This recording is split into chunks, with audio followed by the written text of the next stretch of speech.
जय हिंद। आइए आज के इस वीडियो में हम लोग हिंदी 100 अंक के निबंध में निर्वाचन और निर्वाचन की विभिन्न प्रक्रियाओं या विभिन्न अवस्थाओं पर परिचर्चा करें।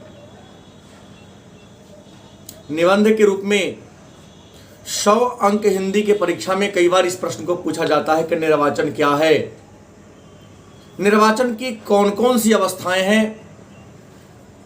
तो आइए विस्तार से चर्चा करें कि निर्वाचन मतलब इलेक्शन क्या है।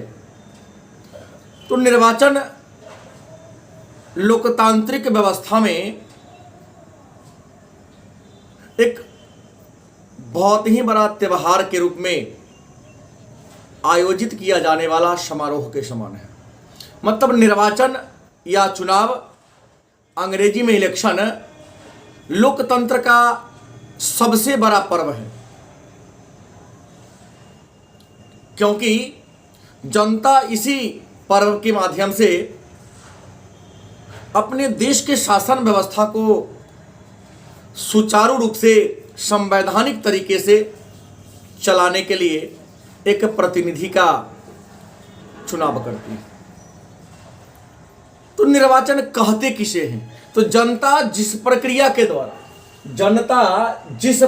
के द्वारा अपने प्रतिनिधियों का चुनाव करती है, उसी प्रक्रिया को हम निर्वाचन या चुनाव कहते हैं। मतलब जनता जिस प्रक्रिया के द्वारा अपने प्रतिनिधियों का चयन करती है, चुनाव करती है, उसी प्रक्रिया को हम निर्वाचन या चुनाव के नाम से जानते हैं।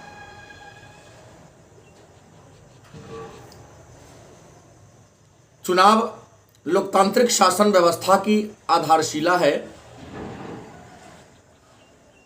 सवाल होता है तो चुनाव के प्रकार कितने हैं? तो चुनाव 3 प्रकार के होते हैं। पहला आम चुनाव, दूसरा मध्यावधि चुनाव, तीसरा उपचुनाव। आम चुनाव क्या है? तो सामान्यतः 5 वर्षों पर होने वाले चुनाव को हम आम चुनाव कहते हैं। सामान्यतः 5 वर्षों पर जो चुनाव होता है, जो निर्वाचन होता है, तो 5 वर्षों पर होने वाले चुनाव को हम आम चुनाव के नाम से जानते हैं। दूसरा है मध्यावधि चुनाव। मध्यावधि मतलब मध्य की अवधि में, बीच अवधि में सरकार का गठन हो गया, किसी कारण से 5 वर्ष की अवधि पूरा करने से पहले ही सरकार गिर जाती है, तो बीच की अवधि में जो चुनाव होता है, उस चुनाव को हम मध्यावधि चुनाव के नाम से जानते हैं। तीसरा उपचुनाव की बात। उपचुनाव क्या है? तो चुनाव संपन्न हो जाने के बाद यदि कोई प्रत्याशी त्याग पत्र दे दे,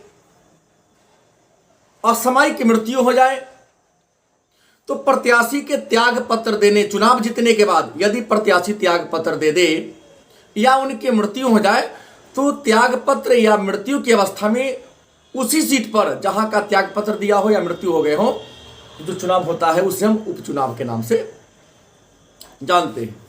अगला प्रश्न होगा, तो चुनाव की शुरुआत की बात करते हैं। तो चुनाव कराने की अधिसूचना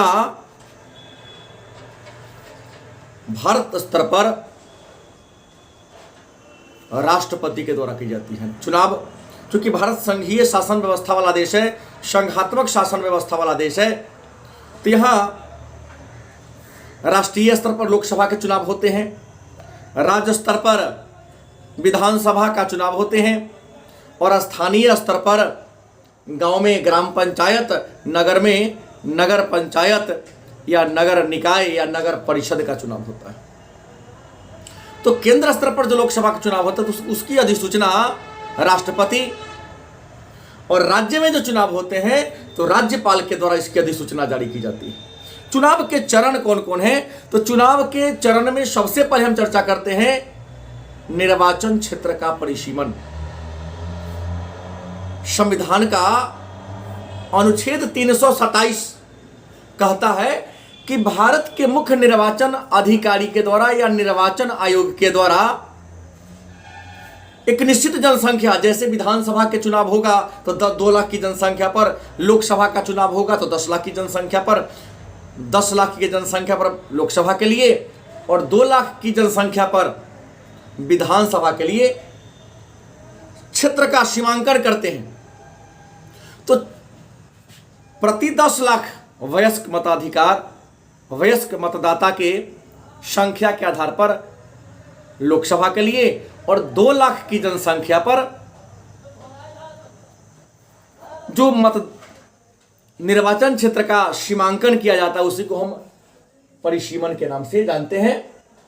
दूसरा है मतदाता सूची। निर्वाचन प्रक्रिया का यह दूसरा चरण है कि इसमें निर्वाचन आयोग के द्वारा वयस्क मतलब 18 वर्ष या 18 वर्ष से ऊपर के जो व्यक्ति होते हैं, चाहे वह स्त्री हो या पुरुष हो, उनका एक सूची बनाया जाता है। क्योंकि भारत में मताधिकार की उम्र सीमा वर्तमान में 18 साल है। 61वें संविधान संशोधन के पूर्व मताधिकार की उम्र सीमा 21 वर्ष थी, लेकिन वर्तमान में 61वें संविधान संशोधन के द्वारा मताधिकार की सीमा 21 वर्ष से घटाकर 18 वर्ष कर दी गई है। तो 18 वर्ष या उससे ऊपर के लोगों का एक सूची तैयार किया जाता है, उसको हम मतदाता सूची के नाम से जानते हैं। चुनाव की घोषणा भारत के निर्वाचन आयोग के द्वारा चुनाव की घोषणा की जाती है। चुनाव की घोषणा में यह तिथि जारी किया जाता है कि नामांकन भरने की तिथि, नामांकन जो प्रत्याशी भरे हैं, जो उम्मीदवार भरे हैं, उनके कागज के जांच पड़ताल की तिथि, किसी ने गलती से कुछ अपना गलत ब्यौरा दे दिया है तो नामांकन को वापस लेने की तिथि। मतलब चुनाव की घोषणा में नामांकन प्रारंभ की तिथि, अंत की तिथि और नाम वापसी की तिथि की घोषणा की जाती है। इसके बाद निर्वाचन अधिकारी होते हैं। तीसरी जो होगा निर्वाचन अधिकारी, निर्वाचन आयोग के द्वारा अलग अलग क्षेत्रों में अलग अलग स्तर पर चुनाव को व्यवस्था को सुचारू रूप से संपन्न कराने के लिए निर्वाचन पदाधिकारी की नियुक्ति की जाती है, जो संपूर्ण चुनाव व्यवस्था का संचालन करते हैं। सामान्यतः जिला स्तर पर जिला समाहर्ता निर्वाचन अधिकारी के रूप में नियुक्त किए जाते हैं, क्योंकि जिला स्तर पर पूरा उन्हीं के देखरेख में होता है। उसके बाद मतदान केंद्र, मतदान केंद्र जहां पर मतदाता वोटर निश्चित तारीख को, जो निर्वाचन आयोग के द्वारा घोषित किया जाता है, उस निश्चित तारीख को आकर के अपना मत डालते हैं, अपने अपने रुचि के अनुसार जो उम्मीदवार है उनको। तो मतदान केंद्र बनाया जाता है। मतदान केंद्र पर शांति व्यवस्था रखने के लिए कुछ पुलिस की व्यवस्था होती है।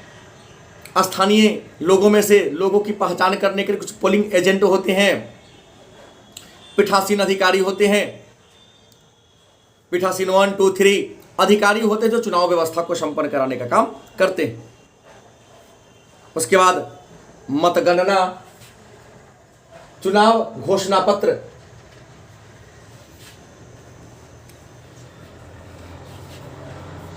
चुनाव घोषणा पत्र होता है। चुनाव घोषणा पत्र में क्या होता है कि जो उम्मीदवार अपना नामांकन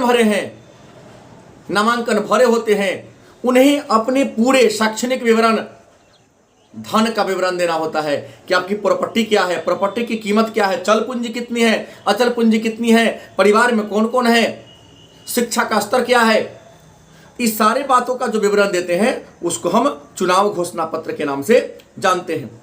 प्रत्याशियों के कार्यक्रम, चुनाव प्रचार, नामांकन भरने के बाद प्रत्याशी मतदाता को अपनी ओर आकर्षित करने के लिए अपने अपने क्षेत्र में जाकर चुनाव का प्रचार करते हैं, अपने पक्ष में मतदाताओं को आकर्षित करने का काम करते हैं। और आपको बता दें कि निर्वाचन प्रक्रिया के तहत चुनाव प्रचार की अवधि मात्र 14 दिनों की होती है। 14 दिन वह प्रचार कर सकते हैं, लेकिन याद रखेंगे चुनाव मतदान प्रारंभ होने के 36 घंटा पहले और मतदान के अंत होने के 48 घंटा पहले चुनाव प्रचार को बंद कर दिया जाता है। मतदान का परिणाम अंत में क्या होता है कि मतगणना, चुनाव जब संपन्न हो जाते हैं, मतदाता जब वोट गिरा देते हैं, तो एक निश्चित तारीख को जो निर्वाचन आयोग के द्वारा तय किया गया रहता है, उस तारीख को मतगणना होती है। मतगणना जहां पर होता है वहां पर्याप्त मात्रा में पुलिस की व्यवस्था होती है, किसी प्रकार की गड़बड़ी न हो, इसके लिए वीडियो रिकॉर्डिंग की व्यवस्था होती है, पदाधिकारी होते हैं, और जो चुनाव में खड़ा हुए प्रत्याशी रहते हैं, प्रत्याशी या कुछ प्रत्याशी के कुछ विश्वास पात्र लोग वहां खड़ा होते हैं, ताकि चुनाव गिनती, मत की गिनती करते समय कोई बाहुबली उम्मीदवार धांधली न कर दे। सबके देख रेख में मतगणना होता है। उसके बाद चुनाव का व्यय मतगणना हो जाने के 45 दिन के अंदर, मतलब चुनाव संपन्न होने के 45 दिन के अंदर सभी उम्मीदवार को चुनाव आयोग के सामने विवरण देना होता है कि हमने अपने चुनाव प्रक्रिया के दौरान कितना खर्च किया है, पोस्टर पर कितना, बैनर पर कितना, जीप गाड़ी पर कितना, नाश्ता पानी पर कितना, पूरे प्रक्रिया में जितना खर्च किए हैं सारे का उनको विवरण देना पड़ता है। चुनाव का व्यय, क्योंकि नियम है कि उस निश्चित धनराशि से यदि ज्यादा आप व्यय कर दिए हैं तो आपके चुनाव को अवैध घोषित कर दिया जाएगा। अब है निर्वाचन याचिका। निर्वाचन याचिका में क्या होता है, तो जो प्रत्याशी चुनाव जीत गया है, यदि हारे हुए प्रत्याशी को शक हो जाए कि चुनाव जो जीते हैं वह तय सीमा से ज्यादा रुपया खर्च कर दिया है, जैसे लोकसभा के लिए 70 लाख, विधानसभा के लिए 40 लाख रुपया है, तो तय सीमा से उम्मीदवार ने क्या कर दिया है, ज्यादा धनराशि खर्चा कर दिया है, तो हारा हुआ प्रत्याशी न्यायालय में जाकर उसके विरुद्ध याचिका कर सकता है, मुकदमा दायर कर सकता है। दो कारणों से, या तो मत को गिनने में हेराफेरी हो इस आधार पर भी, या दूसरा कि चुनाव में सीमा से इन्होंने क्या कर दिया है, ज्यादा खर्च कर दिया है, इसको आधार मानकर भी वह जाके क्या कर सकता है, मुकदमा कर सकता है। अगर वह सही पाया गया तो कोर्ट के आदेशानुसार जीते हुए प्रत्याशी का उम्मीदवारी रद्द कर दिया जाता है, और जो उपविजेता होते हैं उन्हें विजेता घोषित कर दिया जाता है। तो ये था चुनाव और चुनाव की प्रक्रिया, और चुनाव का जो अधिकार है, वोट देने का जो हमारा अधिकार है, संविधान का अनुच्छेद 324 कहता है कि वोट देने का हमारा अधिकार मतलब राजनीतिक अधिकार, मतलब मत देने का अधिकार, मत जिसको वोट भी कहते हैं, वोट देने का अधिकार राजनीतिक अधिकार है।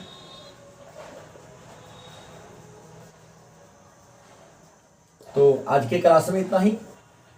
पुनः कल हम लोग एक नए टॉपिक के साथ मिलेंगे, तब तक के लिए धन्यवाद।